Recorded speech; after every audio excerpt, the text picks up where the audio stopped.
আজকে একটু অন্যভাবে শুরু করি। জেনারেলি ম্যাডাম যে কোনো টপিক নিয়ে ভিডিও করেন।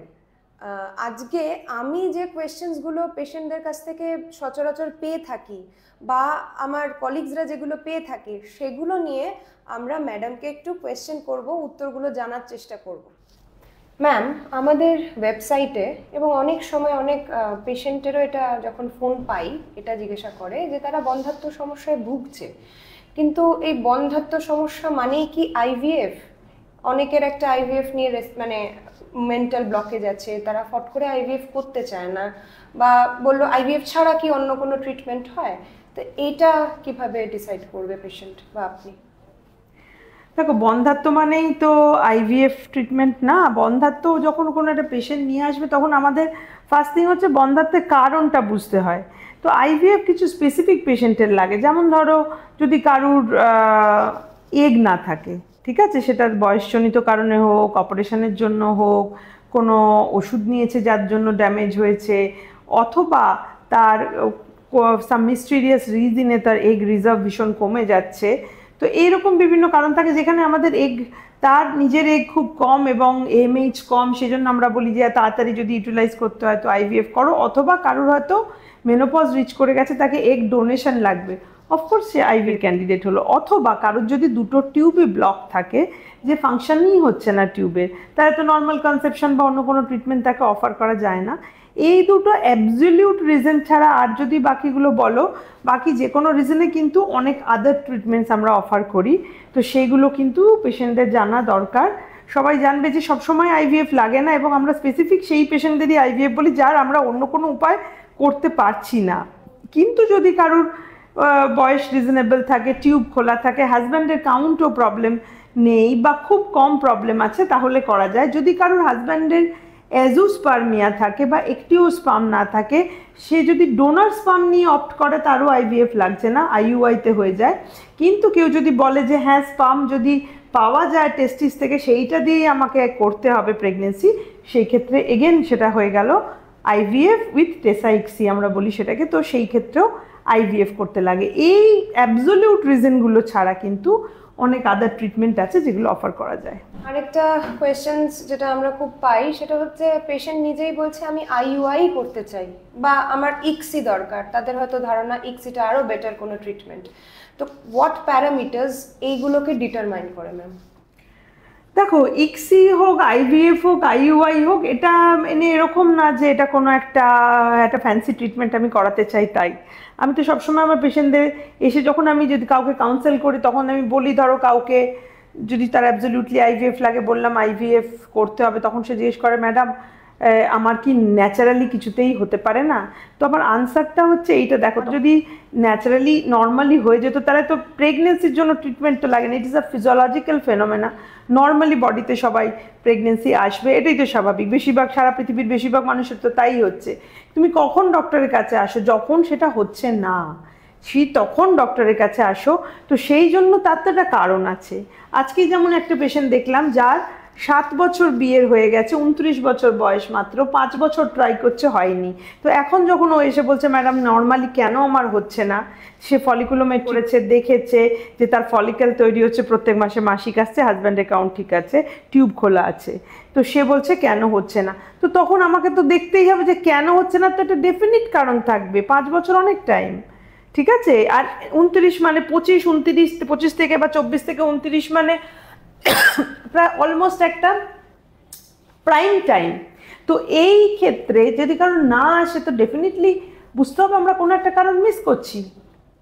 তো তাই জন্য যদি এখন আমাকে বলে আইইউআই করতে, আমাকে তো আগে ফার্স্ট ভাবতে হবে যে আমি, ওর টিউব তো খোলা ছিল, হাজব্যান্ড অ্যাকাউন্ট তো ভালো ছিল, তাহলে কেন কনসিভ করেনি। এই ক্ষেত্রে যেমন দেখা গেল যে ওর এইখানে একটা ছোট টিউমার আছে, এটাকে আমরা বলি অ্যাডেনোমায়োমা।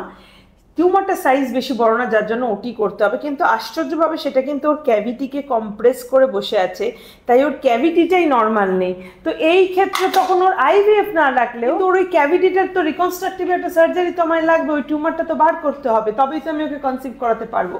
হয়তো তারপরে ও ন্যাচারালি কনসিভ করবে, সেটা হতে পারে। কারোর ধরো আইইউআই কেন বলছি কখন, কারোর ধরো ওই যে বললাম আইদার হাজব্যান্ডের অ্যাকাউন্টে খুব প্রবলেম আছে, বা এরকম দেখা যাচ্ছে যে তাকে প্রত্যেক মাসে মাসিক আসে কিন্তু হচ্ছে না, যখন আমরা তাকে স্টিমুলেট করতে গেলাম তখন আমরা দেখলাম যে প্রবলেমটা কোথায় হচ্ছে। বা কারোর প্রত্যেক মাসে মাসিক আসে না, তারা তো একদমই হাইলি ক্যান্ডিডেট হয় যে যাদের আমরা আইইউআই অফার করি, অ্যানোভুলেশন যাদের হয়, যেমন ধরো পলিসিস্টিক ওভারি, ঠিক আছে, তার ওয়ান অফ দ্য রিজন। অথবা কারোর যদি ওই যে বললাম ডোনার সিমেন্ট নিয়ে ট্রিটমেন্ট করতে হবে, সেক্ষেত্রে আইইউআই করতে হয়। আদারওয়াইজ আইভিএফ এর যে সবসময় একটা স্পেসিফিক রিজন থাকে, তো সেইটা না থাকলে আমরা শখের খাতিরে কাউকে আইভিএফ করি না। তো কোয়েশ্চেন আসে, যেটা কোয়েশ্চেন আপনার চেম্বার থেকে বেরিয়ে first question we have to face, সেটা হচ্ছে কস্ট অফ আইভিএফ। এটা নিয়ে কি বলতে পারা যায় পেশেন্টকে? দেখুন, কস্ট একটা রিজনেবল কস্ট আইভিএফ এর আছে। আইভিএফ এর কস্ট সব জিনিসের যেমন লাইফস্টাইল কস্টগুলো বাড়ছে, আমরা জানি বাজারে জিনিসের দাম বাড়ছে। আমরা আগে মানে যেই বাজারে যে টাকা নিয়ে গেলে বাজার করতে পারতেন, এখন সেই টাকায় সেই বাজার আপনি পাবেন না। জামা কাপড়ের দাম বাড়ছে, গাড়ি ঘোড়ার দাম বেড়েছে, কেন পেট্রোল ডিজেলের দাম বেড়েছে। তো সেই হিসাবে আমি বলবো, এত বছর আমি আইভিএফ প্র্যাকটিস করছি, আইভিএফ এর চার্জেস কিন্তু বিরাট কিছু বাড়েনি। তার একটা বড় কারণ আছে যে আমাদের ধরো যে টেকনিকগুলো আগের চাইতে ইমপ্রুভ হয়েছে, কিন্তু আমাদের মেডিকেল ফিল্ডে যেটা ইমপ্রুভমেন্ট হচ্ছে যে হরমোন ইনজেকশন, যেগুলো ভীষণ কস্টলি, তো সেইগুলো অনেক সময় ইন্ডিয়ান ফার্মা তৈরি করার জন্য আমরা অনেক কম কস্টে পাচ্ছি এবং সেই বেনিফিটটা আমরা আমাদের পেশেন্টকে দিতে পাচ্ছি। আগে যখন প্রথম আইভিএফ শুরু হয় তখনও কস্টটা এতটাই ছিল, কিন্তু তখন 1 লাখ টাকার ভ্যালু, আর ধরো আজ থেকে 20 বছর আগে কি 30 বছর আগে 1 লাখ টাকার যা ভ্যালু ছিল, এখন 1 লাখ টাকার ভ্যালু নিশ্চয়ই সেটা নেই, সবাই আমরা সেটা বুঝি। তখনও হয়তো ওই 1 লাখ 1.5 লাখ টাকাই খরচ হতো, কিন্তু সেটা মানুষ অ্যাফোর্ড করতে পারতো না, কারণ তার কটার লোক মাইনে পেত ওরকম। হ্যাঁ, কিন্তু এখন সেই ভ্যালুটা একই রকম আছে, ওইরকমই 1-1.5 লাখ টাকা তো খরচ হয়ে যায়।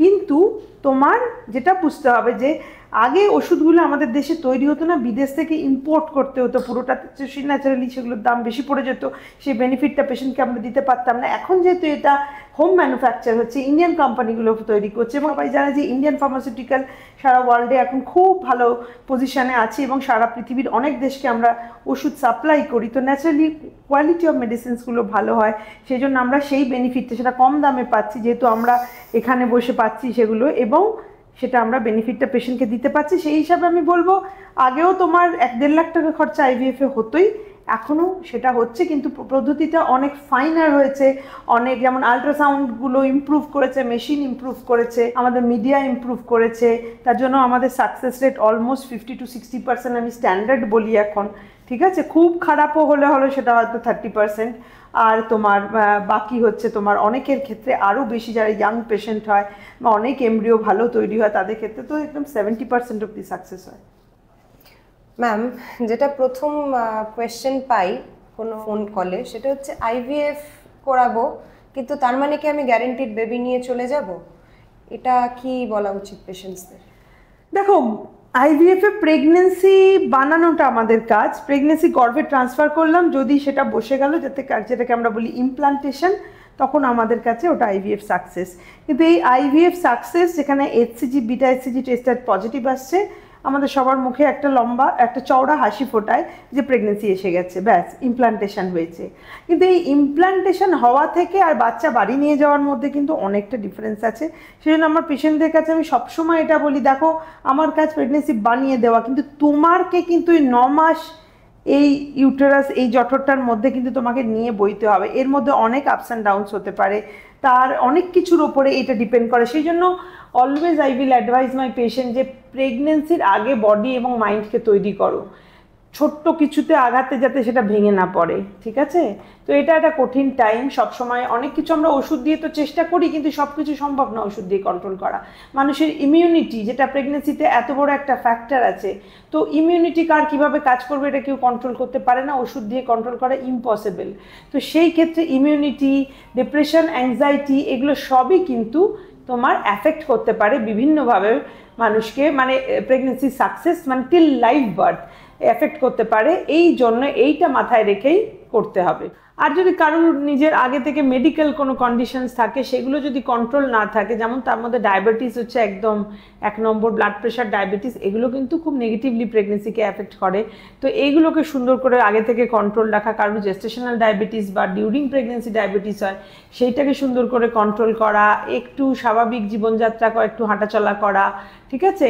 আর হচ্ছে তার সাথে সাথে লিভার ফাংশন অনেক সময় দেখা যায় অল্টার্ড হয়, স্পেশালি আইভিএফ প্রেগনেন্সিগুলোতে। আমরা আজকাল যে কোনো প্রেগনেন্সিতে এই রেটটা খুব বেড়ে গেছে। আইভিএফ প্রেগনেন্সিতে যেহেতু আমরা হরমোনগুলো প্রথম দিকে এতগুলো ইউজ করতে হয়, সেই জন্য অনেক সময় কারো কারো লিভার ভালো করে ফাংশন করে না। সেগুলো যারা প্রেগনেন্সির পরে যে অবস্টেট্রিশিয়ানকে দেখাচ্ছ তারা নিশ্চয়ই বলে দেবে, নিশ্চয়ই টেস্ট করে দেখবে যে অনেক সময় কমপ্লেনটা খুব ভেগ থাকে, কিন্তু তখন টেস্ট করলে দেখা যায় লিভার ফাংশন কিন্তু অল্টার্ড হয়েছে। তো সেই ক্ষেত্রে সেটারও আবার আউটকাম খারাপ করতে পারে, বেবি গ্রোথ প্রবলেম করতে পারে। তো এই জন্য এগুলো যদি সব ঠিকঠাক যায় তাহলে ডেফিনেটলি সাকসেস রেট খুব ভালো করা যায়। সেই জন্য লাইভ বার্থ রেট সবসময় বলা হয় যে আমরা সাকসেস রেট বলি, তার চাইতে এই যে বললাম 70% সাকসেস রেট হতে পারে, কিন্তু লাইভ বার্থ রেটটা 70% হয় না, কারণ মাঝপথে অনেকে প্রেগনেন্সিগুলোকে লুজ করতে থাকে। কে কোথায় ডেলিভারি করেছে, আমার এরকম অনেক পেশেন্টের রয়েছে যারা অনেক দূরে গ্রামে গঞ্জে থেকে এসছে, তারা লোকালি কোথাও গ্রামেতে হয়তো ডেলিভারি করতে গিয়ে বেবি লুজ করেছে। বাংলাদেশের পেশেন্টদের এরকম হয়েছে যে বেবিটাকে সার্ভাইভ করানো যায়নি, নার্সারিতে পাঠানো হয়েছে, প্রিটার্ম হয়েছে, মারা গেছে। এরকম অনেক কিছু থাকে যেগুলো আমাদের হাতের কন্ট্রোলের বাইরে, তো সেগুলো কিছু করার নেই। বাট বলতে পারি যদি হেলদি লাইফস্টাইল, হেলদি মেন্টালিটি বজায় রাখো, সব কিছু যদি মেডিকেল প্রবলেম থাকো সেটাকে যদি ভালো করে কন্ট্রোল করো, তাহলে কিন্তু লাইভ বার্থ রেট খুবই ভালো হবে। আরেকটা কোয়েশ্চেন চট করে নি ম্যাম, কতবার আইভিএফ করা যায়? দেখো আইভিএফ কতবার করা যায় বলতে গেলে ওরকমভাবে কোনো লিমিট নেই, কিন্তু ইউজুয়ালি আমরা বলি দেখো 2 থেকে 3টে সাইকেলের মধ্যে কনসিভ করার চান্স অলমোস্ট 70, 80, 90% অবধি হতে পারে। সেই ক্ষেত্রে যদি বারবার ফেলিওর হচ্ছে, কারণ আমরা জানি সেই ক্ষেত্রে, যেমন আজকেও আমি পেশেন্ট দেখেছি যার অনেকগুলি আইভিএফ হয়েছে কিন্তু তার প্রেগনেন্সি কনসিভ করাতে পারেনি, কিন্তু সেখানে কারণ কিন্তু আমি জানি, যে কারণ আমি ডিসক্লোজ করতে চাই না, কারোর পার্সোনাল কারণ, কিন্তু পেশেন্টও জানে কেন হয়নি, কিন্তু তখন সে তাও যদি বলে যে না ম্যাডাম আমার এইটা দিয়েই করতে হবে, তো ন্যাচারালি আমি যখন দেখতে পাচ্ছি আমার এমব্রিও কোয়ালিটি খারাপ আসছে, তো সেই ক্ষেত্রে তো তোমার কারণ তো তুমি জানো, সেক্ষেত্রে অনেক সময় মাল্টিপল অ্যাটেম্প্ট না নিলে করা যায় না। যাদের এগ কোয়ালিটি খুব ভালো, যেমন ধরো যে টিউবটা ব্লক থাকে, তারা হচ্ছে আইডিয়াল ক্যান্ডিডেট, এগ কোয়ালিটি ভালো, স্পাম ভালো, কিন্তু তাদের ক্ষেত্রে ইউজুয়ালি 1 থেকে 2 বারের মধ্যেই আমার 90% পেশেন্টই কিন্তু কনসিভ করে যান। কিন্তু কাদের স্ট্রাগল করতে হয়, যাদের এগ বা স্পাম কোয়ালিটি খুব পুয়ার, কিন্তু তারা সেটা দিয়েই বারবার প্রেগনেন্সির চেষ্টা করছেন, তখন কোয়ালিটি অফ এমব্রিও যদি কারো খারাপ আসে, সেটা তো আমরা তার জেনেটিক মেটেরিয়াল চেঞ্জ করে দিতে পারি না। তো সেই জন্য তখন অনেক সময় আমরা বলি যে তাকে অনেকগুলো এমব্রিও একসাথে করে পুল করে তারপরে একটা সিঙ্গেল ব্লাস্টোসিস যদি ট্রান্সফার দিতে পারি, তো সেই জন্য কয়েকটা অ্যাটেম্প্ট তো লেগেই যায়। Thank you ma'am. আমরা আশা করি মোটামুটি যেসব ধরনের কোয়েশ্চেন্স আমরা পাই, তার মানে আপনাদের এইগুলো কোয়েশ্চেন্স থাকে, সেগুলো আমি কেটার করতে পারলাম। আরও যদি কিছু কোয়েশ্চেন্স থাকে আপনারা নিশ্চয়ই আমাদের কমেন্ট বক্সে দিতে পারেন, ইনবক্স করতে পারেন, আমরা নিশ্চয়ই সেগুলো নিয়ে ভবিষ্যতে আবার কোনো ভিডিওতে আপনাদের দেখাবো।